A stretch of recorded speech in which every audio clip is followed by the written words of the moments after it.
Boa noite, sejam todos muito bem-vindos.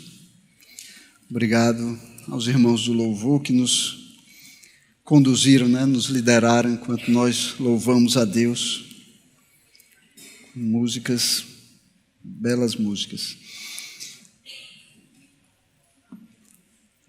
Eu queria pedir, por gentileza, que vocês abrissem as Bíblias em Hebreus, capítulo 12.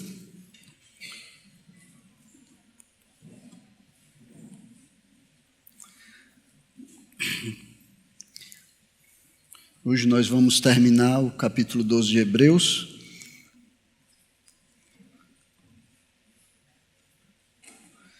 Os últimos 5 versículos, mas eu gostaria de ler a partir do verso 18.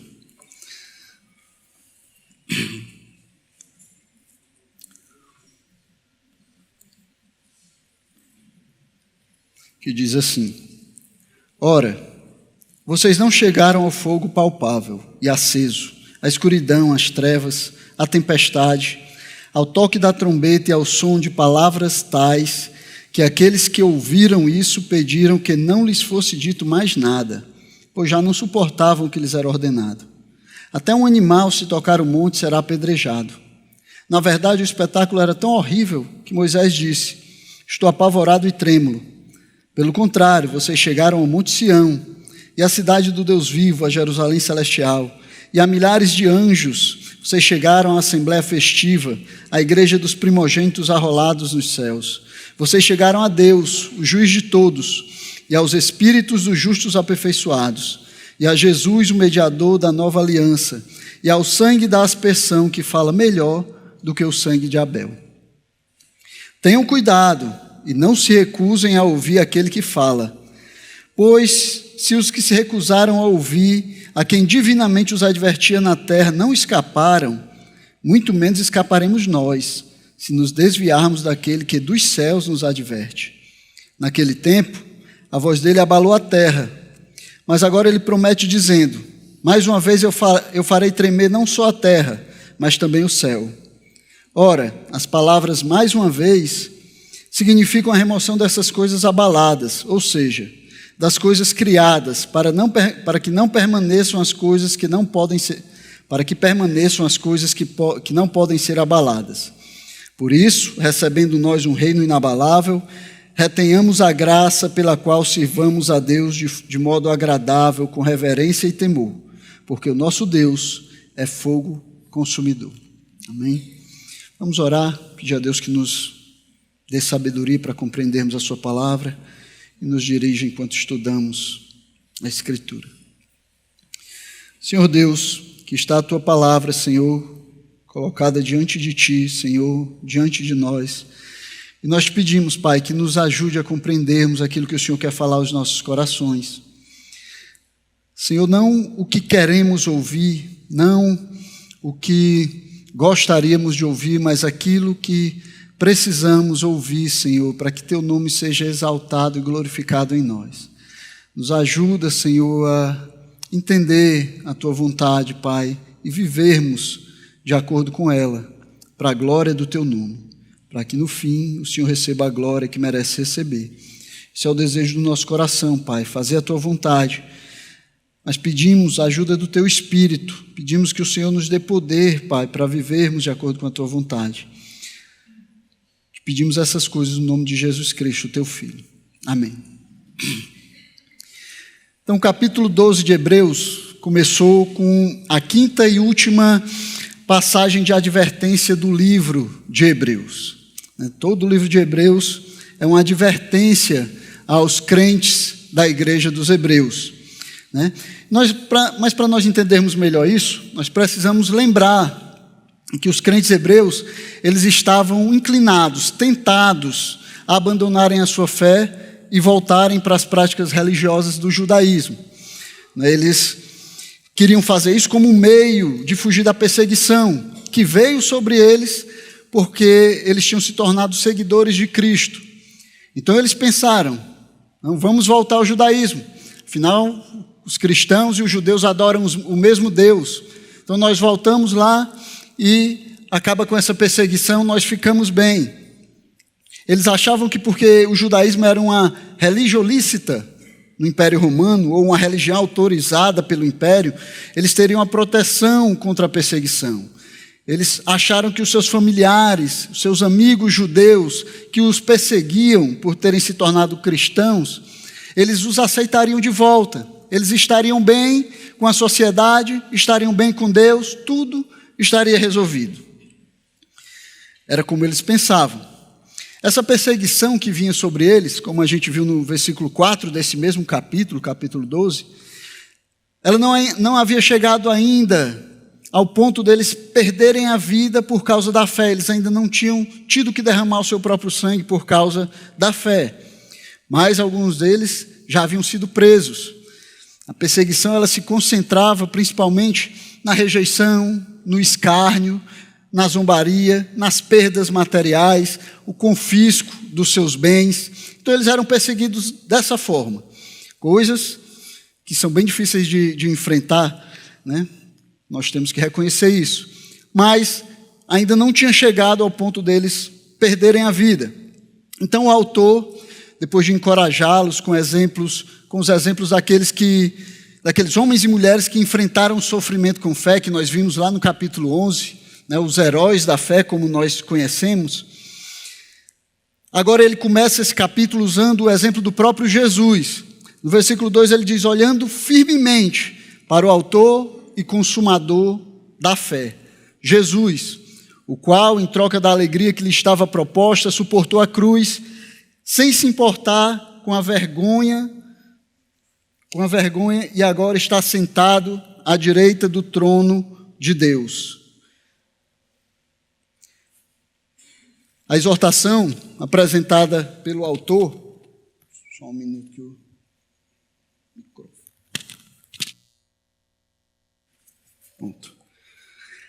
Então a exortação apresentada pelo autor é que os leitores eles considerem o próprio exemplo de Jesus Cristo, de forma a reagirem adequadamente aos desafios que a sua fé traria, porque o triunfo de Jesus sobre o sofrimento, sobre a morte, qualificava ele como exemplo, qualificava ele como padrão de uma vida de fé. Então era para ele que eles deveriam olhar, era para Jesus, era em Jesus que eles deveriam colocar a sua fé e a sua esperança. E aí a perseverança adquirida a olhar para o seu exemplo, para o exemplo de Jesus, iria capacitar os crentes a reagirem adequadamente às provações. Né? As provações que muitas vezes Deus usa como treinamento nas suas vidas, para fazê-los crescer, para torná-los mais santos, para que eles crescessem em santidade. Né? E além disso, ele vai lembrar eles, como nós já vimos, que as suas provações ainda não haviam chegado até o ponto do martírio, eles não haviam sofrido até a morte, que a atitude ruim deles levava eles a esquecerem o propósito paterno de Deus na disciplina, que Deus disciplinava eles como um pai disciplina o seu filho, para o bem deles mesmos, e que essa atitude de rejeição à disciplina de Deus os levava a esquecer como a disciplina didática de Deus os ajuda a crescer, os leva ao crescimento. Então eles não estavam procurando ver que no meio do sofrimento Deus estava agindo para fazê-los mais parecidos com Cristo. Deus estava trabalhando na vida deles por meio do sofrimento.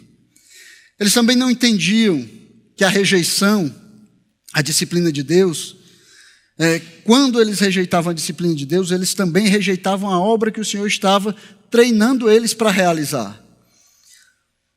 Eles rejeitavam o treinamento de Deus para que eles fossem uma bênção na vida uns dos outros. A disciplina, ela gera perseverança, que capacita os crentes a se encorajarem mutuamente, que nos capacita a exortarmos uns aos outros, que capacita aqueles que entenderam a disciplina a erguerem aqueles que estão fracos e caídos.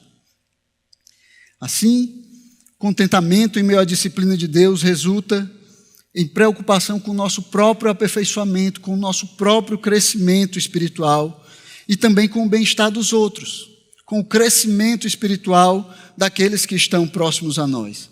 E também resulta em santidade pessoal e em zelo com a pureza da comunidade cristã a que nós pertencemos, que nós fazemos parte. Mas, como se todos esses benefícios advindos, resultantes da disciplina, ainda não fossem suficientes para levar os crentes hebreus a entenderem que não fazia sentido voltar atrás, não fazia sentido voltar para a velha aliança, voltar para a velha religião judaica, abandonar a confissão que eles fizeram. Então o autor ele vai agora alertá-los a respeito da grandeza da ira de Deus contra aqueles que não estão assegurados diante dele sob os termos da nova aliança. Ele agora chama a atenção deles para o Deus Todo-Poderoso, o Deus que é um Deus de graça, mas que também é o Deus de juízo. Então os crentes hebreus, eles deveriam continuar firmes e perseverantes diante do sofrimento e da perseguição, por causa dos benefícios na sua própria vida e na vida dos outros irmãos, mas também porque é uma coisa horrível cair nas mãos do Deus vivo, como ele já nos falou anteriormente. E aí ele começa o seu argumento fazendo uma comparação, né? Uma comparação entre a antiga aliança, relembrando a igreja dos hebreus o episódio que aconteceu no Sinai, quando Deus desceu sobre o monte e o fogo, as trevas, a tempestade, o terror que foi esse momento para os israelitas. O terror que foi para os israelitas estarem diante do monte, estarem diante de Deus naquele momento. E até mesmo para Moisés, permanecer diante do Deus Santo que veio à terra, sendo eles pecadores. E também a grandeza da antiga aliança deveria despertar neles esse temor a Deus, deveria despertar esse temor diante do Deus Santo. A grandeza da antiga aliança despertava medo e insegurança, como ele nos falou nos versos anteriores. Como é que o homem pode permanecer diante do Deus Santo sem ser consumido? Como os homens poderiam comparecer diante de Deus, sendo eles pecadores e sendo Deus Santo, sem que a santidade de Deus consumisse os homens? A nova aliança, ela vai trazer perdão e aceitação em Jesus Cristo. Ela vai trazer a solução para aqueles que querem se aproximar de Deus e não perecerem diante da sua majestade, da sua grandeza. Então não fazia sentido deixar o que foi alcançado em Cristo pela incerteza de figuras e sombras que apontavam para algo superior, que apontavam para algo maior, algo que já aconteceu no tempo dos hebreus, da igreja dos hebreus aqui. Então o texto de Hebreus, dos capítulos 25 ao 29, é a conclusão dessa seção onde o autor compara o Monte Sinai com o Monte Sião, a antiga aliança com a nova aliança, contrastando o temor do antigo concerto, da antiga aliança, com os privilégios da nova aliança, com o perdão, com a aceitação da nova aliança. E aí nos versículos 25 ao 29, ele adverte aos crentes a não recusarem aquele que fala, a não rejeitarem aquele que fala, ou seja, não rejeitarem a Deus, cuja voz abalou a terra do Sinai, que abalou o monte Sinai, que trouxe tremor, terremoto, chuva e tempestade, e que agora promete abalar não só a terra, mas também o céu. No texto de hoje, o autor ele está destacando a seriedade de ouvir a Deus e não obedecer à voz de Deus sob a nova aliança. Se aqueles que recusaram ouvir a voz de Deus no Sinai, sob a antiga aliança, foram julgados, quanto mais severo será o julgamento para aqueles que rejeitarem a mensagem do Evangelho hoje, agora, em Cristo, que trará um juízo cósmico, que abalará não só a terra, mas também o céu. E aqui a expressão essas coisas abaladas fala de tudo que é transitório, de tudo que não permanece. Em contraste com essas coisas, ele fala que os crentes, eles pertencem a um reino que não pode ser abalado. Então aqueles que estão seguros sobre a nova aliança, eles estão seguros em um reino que não pode ser abalado, em contraste a todas essas coisas transitórias que serão abaladas pela voz de Deus. Por isso que a resposta apropriada é a perseverança. expressa em gratidão, em culto aceitável, com temor e reverência a Deus. Porque, como ele diz, o nosso Deus é fogo consumidor. Então, como com o livro de Hebreus nós aprendemos que Deus ele ainda fala. Hoje ele ainda nos fala. E a sua fala, ela exige uma resposta. Rejeitá-lo hoje é ainda mais grave do que ter rejeitado ele no passado, porque agora ele nos fala por meio do Filho. Como Hebreus diz, a quem ele constituiu herdeiro de todas as coisas, pelo qual ele fez também o universo. Então o Filho é a revelação do Deus vivo. Por isso aqueles que pertencem a esse reino inabalável, eles devem viver de forma digna, com temor, gratidão, com reverência, sem voltar atrás, sem trocar as promessas do reino por qualquer coisa, sem achar que pode a todo momento estar transitando entre o mundo e o reino de Deus, que pode estar com um pé no mundo e um pé no reino de Deus. Porque o Deus que salva é também o Deus que julga, e ele tem poder e autoridade para julgar todas as pessoas, a todos nós que estamos aqui.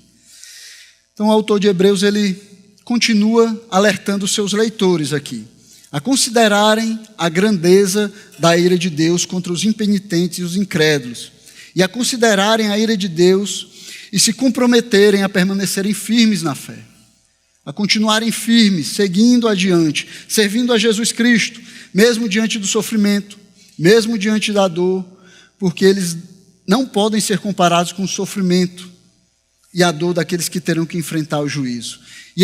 E o sofrimento e a dor também não pode ser comparado com aquilo que está prometido para os filhos de Deus.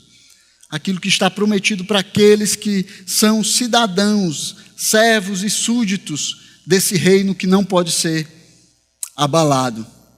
E aí ele vai fazer isso por meio de um alerta, de uma esperança e de um incentivo, para que esses crentes olhem as promessas de Deus, para que eles considerem a ira de Deus, considerem a grandeza de Deus e se mantenham firmes no caminho, se mantenham firmes servindo a Deus, fazendo a vontade de Deus, mesmo diante do sofrimento, mesmo diante da dor, mesmo diante da perseguição, que eles se mantenham servindo a Deus, porque o nosso Deus é o Deus que nos faz promessas que não podem ser destruídas nem abaladas pelas coisas desse mundo. Então, primeiro ele traz um alerta contra o perigo. No versículo 25 ele diz assim: tenham cuidado e não se recusem a ouvir aquele que fala, pois os que se recusaram a ouvir quem divinamente os advertia na terra não escaparam, muito menos escaparemos nós, se nos desviarmos daquele que dos céus nos adverte. Ele faz esse alerta, ele chama a atenção dos crentes hebreus sobre isso aqui. Ele diz para eles terem cuidado, né? E o ter cuidado aqui, no início do versículo, tem um tom de urgência, né? Tem o significado de conhecer um perigo ou uma necessidade futura, com a implicação de se preparar para responder apropriadamente a esse perigo que pode chegar, que pode vir até nós. Ou seja, se vocês se recusarem a ouvir, se vocês se recusarem a dar ouvidos ao Deus que fala, vocês terão que responder a essa recusa diante dele. Vocês terão que responder a ela. Então, tomem cuidado ao se recusar a ouvir o que fala. O recusar aqui implica em desconsiderar ou em rejeitar ativamente aquele que está falando. Mas, ao mesmo tempo, esse verbo aqui na língua original, ele é um verbo brando, né? É como se fosse uma rejeição educada, uma rejeição polida. Aquela pessoa que diz: não, muito obrigado, mas isso aí não é para mim. Não, eu entendo, eu até concordo com você, mas não é para mim não. Obrigado por compartilhar, mas não é para mim. É esse tipo de rejeição aqui, né? O que mostra que não são só as recusas agressivas que serão julgadas, mas qualquer tipo de recusa à vontade de Deus e à sua revelação na Escritura. Qualquer um que recusa ouvir aquilo que o Senhor tem falado. E recusar ouvir aqui não é só recusar que a voz de quem fala ou que entre pelo nosso ouvido e nós consigamos decodificar dentro do nosso cérebro. Não é só isso, mas recusar ouvir aqui é recusar dar ouvidos, ou dar atenção, ou acreditar, ou ter aquilo como verdade. É isso que significa não dar ouvidos aqui. Então, o fato de você ouvir, de você ser educado, de você ser polido, mas se recusar a ouvir e a obedecer à revelação de Deus, não vai te ajudar no dia em que você estiver diante do Deus Todo-Poderoso. Não vai contar como ponto para você porque você ouviu, ou porque você ouviu com educação ou recusou com educação. Não é o suficiente. Aqueles que recusarem o evangelho revelado em Cristo, eles terão que enfrentar o terror de lidar com o juízo de Deus. E se você é seguidor de Cristo, a sua recusa a ouvir vai levar você à disciplina. Assim como os filhos desobedientes, eles são disciplinados pelo seu pai. Então, ouvir não é só deixar as palavras entrar pelo seu ouvido, mas é aceitar e receber a exortação que está sendo dada a você. Se você é um filho de Deus, você deve agir como um filho obediente que ouve, compreende o que o seu pai está dizendo e vive de acordo com aquilo que ele diz. A recusa em ouvir é uma recusa em aceitar, é uma recusa em colocar em prática, em viver de acordo. Então, Deus vai lhe disciplinar, como um pai amoroso disciplina um filho que é desobediente. E ele faz uma comparação aqui, entre aqueles que rejeitaram a voz de Deus no Sinai e os crentes hebreus, ou nós hoje, que ouvimos Deus falando por meio do Filho, e ainda assim nos recusamos a ouvir ou dar ouvidos ao que Deus fala. Então, se aqueles a quem foi dado muito menos, que sabiam muito menos, se eles não escaparam do juízo, quanto mais nós, com tudo que nós temos e sabemos, nós que vivemos depois da vinda daquele que estava prometido, nós que vivemos depois do cumprimento das promessas, depois de termos a revelação do próprio Filho de Deus, de termos a revelação completa nele, como é que nós escaparemos se eles não escaparam? Esse aqui é um argumento a fortiori, né? Vocês sabem o que é um argumento a fortiori. É quando você usa uma coisa menor para chegar a uma conclusão maior. É o que ele faz aqui, né? Então, se houve juízo sobre a antiga aliança, quanto maior será o juízo agora sobre a revelação final e completa em Cristo. O juízo e o terror sobre aqueles que rejeitarem o Deus que fala. Quanto maior será para aqueles que hoje têm essa revelação em Jesus Cristo, mas mesmo assim não dão ouvidos a essa revelação. Essa é a ênfase do alerta do autor aqui. Deus, ele ainda fala. E agora de maneira muito mais clara, de maneira muito mais poderosa, porque ele fala agora por meio do seu próprio Filho, que é o resplendor da glória de Deus e a expressão exata do seu ser. Então essa revelação que nos é dada agora, ela é muito maior, muito mais clara. É muito mais fácil para nós compreendermos agora a vontade de Deus. E ignorar a sua voz é se colocar sobre o severo juízo de Deus. É se colocar sob a disciplina de Deus.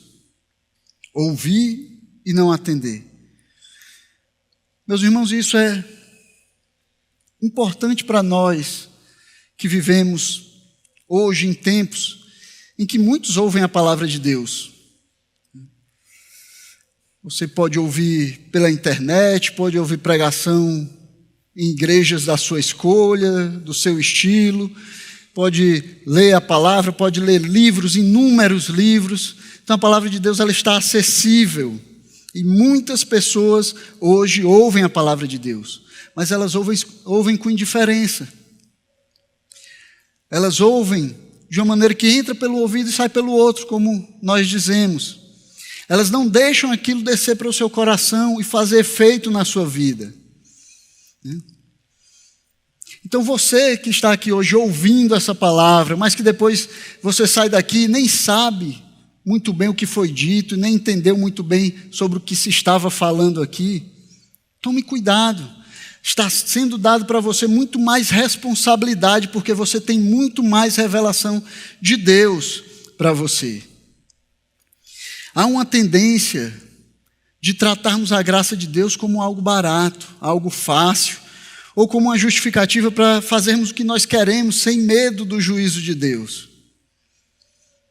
Esse texto de Hebreus aqui, ele nos lembra que não há escapatória para aqueles que rejeitam a revelação de Deus, para aqueles que não dão ouvidos para a repreensão de Deus, para aqueles que deixam de ouvir o alerta de Deus na sua palavra. Se você acha que pode continuar desobedecendo a Deus, vivendo só para fazer a sua vontade, rejeitando a exortação da palavra de Deus, e que no final vai dar tudo certo, cuidado para no fim você não ser consumido no fogo do juízo de Deus. Cuidado para não ter que lidar com esse Deus que é fogo consumidor. Então não há como escapar do juízo.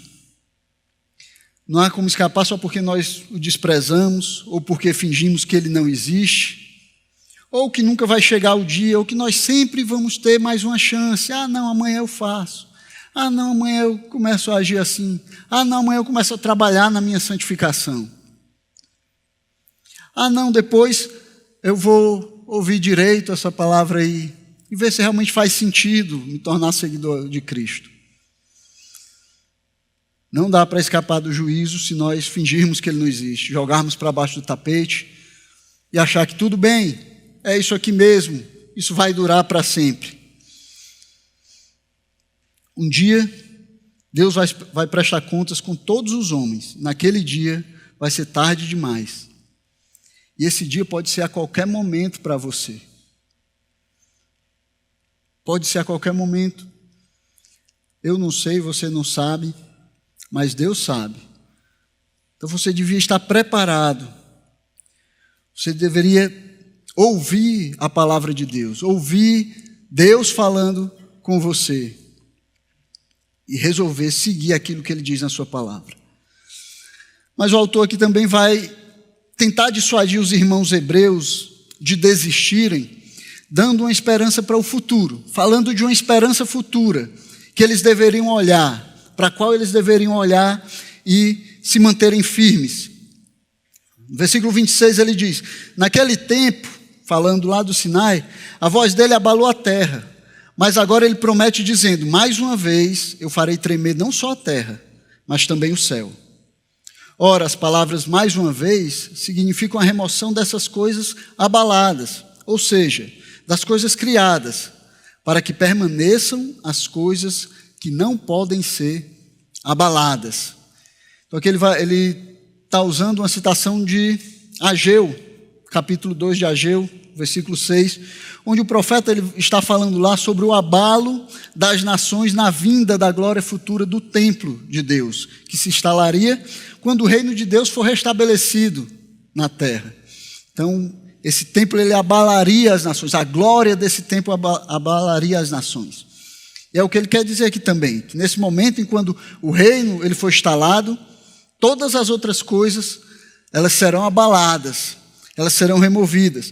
O autor de Hebreus usa esse texto para mostrar que Deus realizará um abalo cósmico, onde só o que é permanente, que pertence ao reino, resistirá. Só aqueles que fazem parte do reino resistirão. Só o reino de Deus permanecerá inabalável. O versículo 27 fala desse abalo como um processo de remoção. Tudo que é criado e transitório será abalado e removido. Só o reino de Deus e aqueles que pertencem ao seu reino, só esses permanecerão. Todo o resto que é transitório será removido. Isso está de acordo com o que o texto, o autor de Hebreus vem ensinando no livro. né? Está de acordo com o tema de Hebreus. Ele fala constantemente sobre a transitoriedade, sobre a fragilidade da antiga aliança, com as suas figuras, com as suas sombras, e a permanência da nova aliança em Cristo, que é o cumprimento daquelas figuras, daquelas sombras que tinham a intenção de serem transitórias, tinham a intenção de serem passageiras, tinham a intenção de apontar para algo maior, para algo firme, para algo que não seria abalado. É isso que ele vem falando em todo o livro, é isso que ele vem ensinando para os crentes hebreus. Não faz sentido vocês vão voltarem para o que deveria passar, para o que não é permanente, para o que já passou. Vocês vão sair daquilo que permanece para voltar ao que não tem como permanecer? É isso que ele está perguntando para os hebreus. E aí, em um mundo como o nosso, instável, cheio de mudanças, cheio de incertezas, onde as regras mudam de acordo com o sabor dos poderosos, de acordo com aqueles que estão no poder. Esse texto ele aponta para a esperança futura e final do povo de Deus. Um reino onde não vai haver incertezas, onde a dor e o sofrimento deixarão de existir, onde habitará a justiça e o próprio Senhor será o seu governante. Um reino onde não vai haver mais morte, despedidas, saudades, ou temor de perdermos o que amamos, porque esse reino, ele é estável, ele é inabalável, ele é eterno. Esse reino prometido aqui é um reino que não pode ser destruído. Então nós deveríamos investir, irmãos, naquilo que permanece. Não é o que faz sentido, né? Se você vai investir na bolsa, você olha para aqueles investimentos que são mais permanentes, que você acha que são mais firmes, né? Eu vou olhar aqui, essa empresa aqui é uma empresa sólida, vou investir nela. Nessa aqui ela pode quebrar a qualquer momento, não, senão é uma empresa que eu deveria investir. Do mesmo jeito, nós deveríamos investir a nossa vida no reino de Deus, que é permanente, que é sólido, que é inabalável. A nossa segurança não está na estrutura desse mundo. Não está no dinheiro, não está no poder, não está nos contatos que nós temos, nas pessoas que nós conhecemos. Está no reino inabalável de Cristo. É lá que está a nossa segurança. É nisso que é para isso que nós deveríamos olhar, é nisso que está a nossa segurança. Quando tudo mais tiver passado, só permanecerá Cristo e os seus no seu reino. Isso nos dá esperança para o futuro. Isso nos anima. Isso nos ajuda a olharmos para frente com esperança. Isso também nos dá significado para a nossa vida. Nós estamos aqui, mas nós não somos daqui. Nós temos um reino que é eterno, que nos está prometido. Nós temos algo que é permanente, que não pode ser abalado pelas coisas dessa vida. E enquanto nós permanecemos aqui, nós deveríamos viver como cidadãos desse reino que não vai passar. Não faz sentido comparar 80 anos de vida aqui na terra, 80 anos se você tiver muito vigor, com a eternidade. Não faz sentido comparar com as coisas passageiras dessa vida, com a eternidade, com aquilo que não se acaba, com aquilo que permanece. Então nós deveríamos viver aqui como cidadãos desse reino, viver pelos princípios desse reino, viver para testemunhar desse reino. Nós temos um reino que não pode ser abalado. Então nós deveríamos investir os nossos recursos, o nosso tempo, o nosso esforço nesse reino, para o crescimento desse reino, para o reino que não pode ser destruído. Não faz sentido viver só pelo que passa, viver só para o que se acaba, viver só para o que não vai permanecer, viver só pelo que não vale a pena. Não faz sentido. Nós deveríamos olhar para as promessas de Deus, olhar para o reino que está prometido para nós, compararmos com as coisas dessa vida, olharmos para trás para aqueles que já passaram, para aqueles que não permanecem mais, para aqueles que fizeram, às vezes, até muita coisa aqui, mas que 10, 20 anos depois da sua morte, não eram mais nem lembrados por aqueles que que continuaram aqui. Assim é a nossa vida nessa terra, nesse mundo. Passa e passa rápido. Ninguém que tenha 85 anos de vida vai dizer que já viveu muito tempo. Não, ele sempre vai dizer que poderia viver mais um pouquinho, né? E nós concordamos com isso. Então, tudo que nós podemos viver aqui é muito pouco para nós investirmos tudo que nós temos e que nós somos nessa terra, nesse mundo. Nós devemos olhar para frente, para o que nos está prometido para a eternidade. E aí ele vai terminar com a exortação, né? Toda essa exortação, aliás, com um incentivo à piedade, né? A grandeza da ira de Deus, a grandeza da nova aliança comparado à antiga aliança, a grandeza daquilo que nos é prometido na nova aliança comparado com aquilo que foi prometido na antiga aliança, tudo isso deveria nos empurrar à piedade, deveria nos incentivar à piedade, deveria nos incentivar a vivermos uma vida justa, segundo os princípios do reino de Deus, para fazermos a vontade de Deus. E aí ele diz assim nos versículos 28 e 29, por isso, recebendo nós um reino inabalável, retenhamos a graça, pela qual sirvamos a Deus de modo agradável, com reverência e temor, porque o nosso Deus é fogo consumidor. Nosso Deus é fogo consumidor. Então ele começa usando essa expressão, né, retenhamos a graça, poderia também ser traduzido como sejamos gratos, né? Sejamos gratos por tudo aquilo que o Senhor nos deu, nos mantenhamos gratos por aquilo que o Senhor nos deu, para que nós possamos viver de acordo com aquilo que Ele já nos deu, né?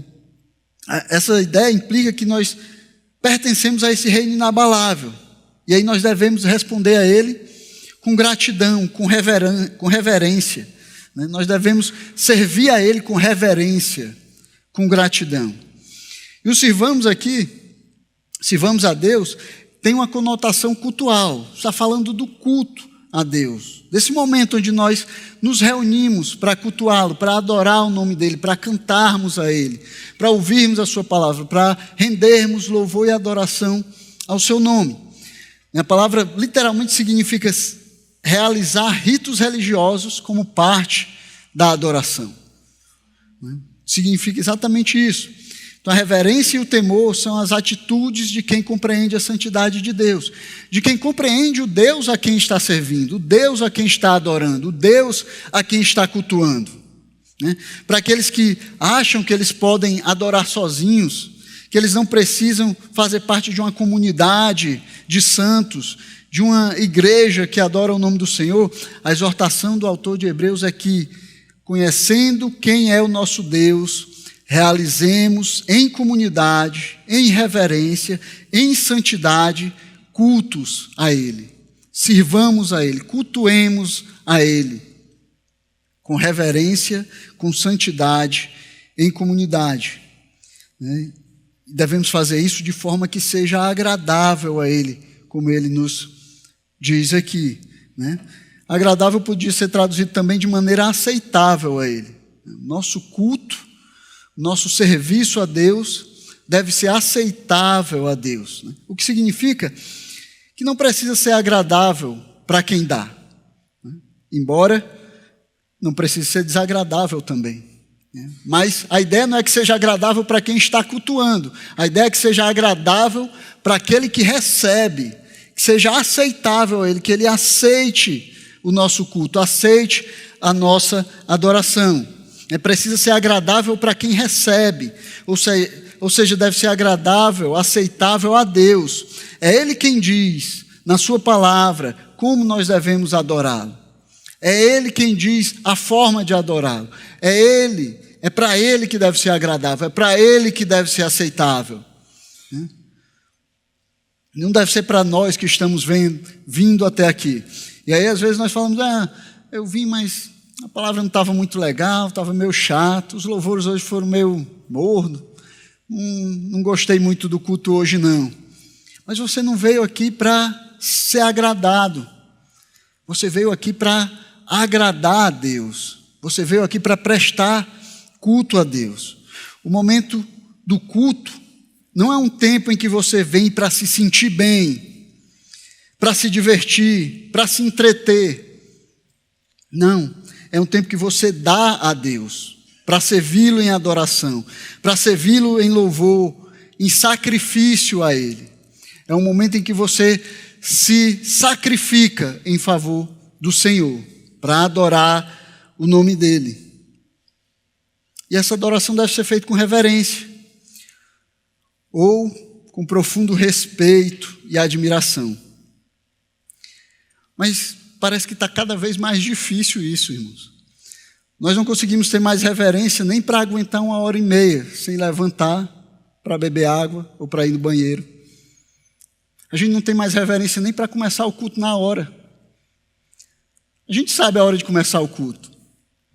Mas tem outras coisas que a gente acha mais importante, né? Bater um papo, conversar, se distrair, rir, né? Que são coisas boas, mas não são as coisas mais importantes, nem são as coisas pelas quais nós viemos para cá. Nós viemos adorar o nome do nosso Deus, nós precisamos saber que Ele é um Deus santo, nós precisamos ter reverência quando nós adoramos a Ele. E essa adoração, ela deve ser feita com reverência, com profundo respeito, com admiração ao Senhor. Às vezes nós participamos do tempo de culto, de adoração, só como uma condição, e uma condição maçante, uma condição chata, para o que nós viemos de fato fazer aqui. Que pode ser muitas coisas que não adorar. Pode ser muitas coisas que não adorar a Deus. Você pode ter vindo aqui ver os amigos, pode ter vindo fazer contatos, sair com a turma, pode ser um ponto de encontro para depois, quando você realmente vai fazer aquilo que você veio fazer. Você pode ter vindo ver a namorada ou o namorado, satisfazer o seu cônjuge que vive lhe pedindo para vir no culto. Então tem vários motivos pelos quais você pode ter vindo aqui. E aí passar por todo esse tempo de adoração, louvor a Deus, é chato, maçante. Você não vê a hora de terminar para finalmente fazer aquilo que você realmente veio fazer. Parece que nós esquecemos quem é o Deus a quem nós servimos. Parece que nós esquecemos da grandeza do nosso Deus. Parece que nós esquecemos o Deus que desceu lá no Sinai, que fez tudo tremer, que na sua santidade fez o monte ser abalado, fogo descer, que fez os israelitas temerem pela sua vida, porque estavam diante do Deus Santo. Então nós enfeitamos Deus com um manto vermelho, um rosto de sofrimento, uma voz mansa, meio lesado também, uma presença que não impõe nenhum respeito, e aí nós pensamos que nós podemos tratar Ele como nossos iguais, como nosso igual. Que Ele é igual a nós, que nós podemos tratar Ele. E aí, cara, tudo bem? E aí, irmão? E aí, brother? Esse não é o Deus da Escritura, esse não é o Deus que nós dizemos que servimos aqui. Nós servimos ao Deus Santo, Todo-Poderoso, e Ele precisa ser adorado com reverência e temor. Nós devemos adorar o nosso Deus com temor e reverência. Ele não é igual a nós. O autor vai terminar no versículo 29, ele conclui com uma citação de Deuteronômios 4, 24, dizendo: o nosso Deus é fogo consumidor. Essa é uma lembrança solene, que o mesmo Deus que salva com graça e misericórdia é o mesmo Deus que julga com justiça. É uma lembrança solene de quem é o Deus que nós adoramos, ou pelo menos dizemos que adoramos. É uma lembrança de como nós devemos nos portar, de como nós devemos estar diante desse Deus. Ele é fogo consumidor, é fogo que consome. Ele não deixou de ser o Deus que Ele era, Ele não muda, é o mesmo Deus. Então a verdadeira piedade, ela não é apenas um entusiasmo religioso, é uma vida moldada pelo temor do Senhor, reconhecendo quem é o nosso Deus, que Ele é o mesmo Deus Santo que desceu sobre o Monte Sinai, que Ele não se deixa escarnecer, nem dá a sua glória para homens. O nosso Deus é um Deus gracioso, mas não é um Deus que pode ser domesticado, que nós podemos levar de um lado para o outro e fazermos o que quisermos com Ele. Não, Ele é um Deus santo, Ele é fogo consumidor. Ele deve ser adorado com reverência. Ele ainda é fogo consumidor. Então eu queria terminar hoje fazendo algumas perguntas para vocês. E você não precisa responder, responda só para você mesmo. Reflita a respeito dessas perguntas. Você está ouvindo a voz de Deus com temor e reverência? Ou você tem rejeitado essa voz? Você tem ouvido a pregação e a instrução na palavra de Deus? Pelos vários meios possíveis, a pregação aqui, a EBD, o discipulado 1 a 1, quando alguém lhe exorta, por algum livro que você leu, nas várias maneiras possíveis que você pode ouvir a voz de Deus. Você tem ouvido isso só como mais uma coleção de princípios de autoajuda, que você pode obedecer ou não? Ou você tem ouvido como a palavra do grande Deus, que tem toda a autoridade para julgar aqueles que desobedecem?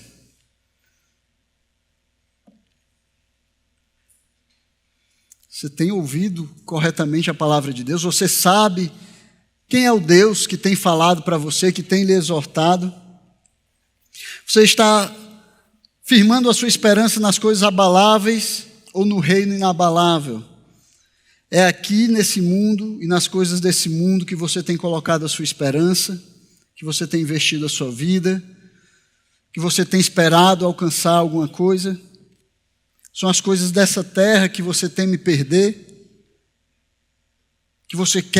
as quais você quer se segurar com todas as suas forças? Você está tranquilo ou você já está tranquilo porque já tem ajuntado tesouros em um reino que não pode ser destruído, onde a traça não come, nem a ferrugem corrói o que você tem guardado lá?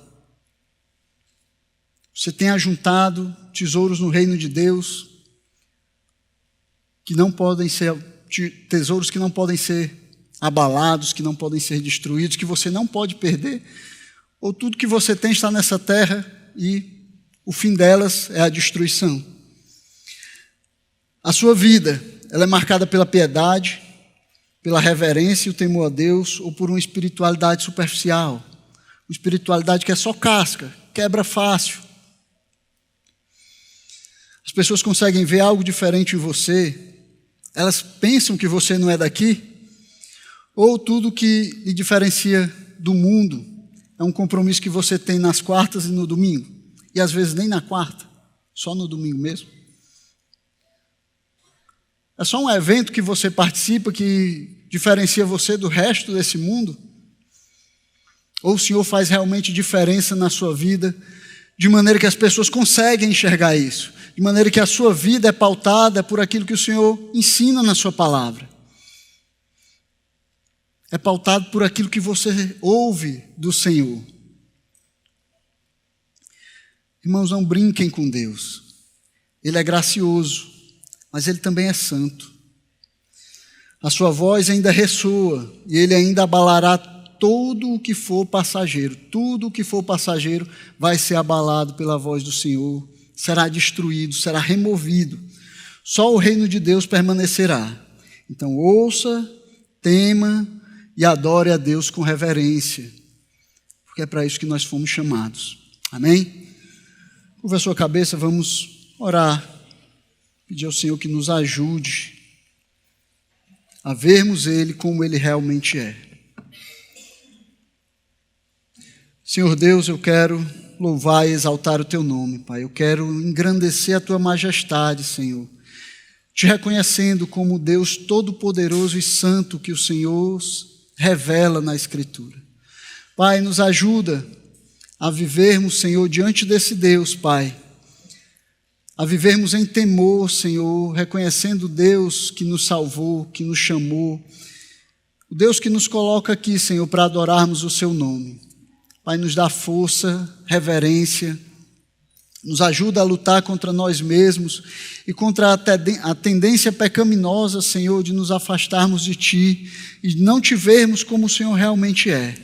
Que o Teu nome, Senhor, seja louvado e exaltado através das nossas vidas, da maneira como nós vivemos, da maneira como testemunhamos de Ti, Pai. Que as pessoas possam ver, Senhor, através da nossa pregação e do nosso testemunho, um Deus todo-poderoso, juiz de todas as coisas, que pode fazer a sua vontade no momento que quiser, Pai. E que isso leve temor também a eles, Senhor. Que isso leve eles a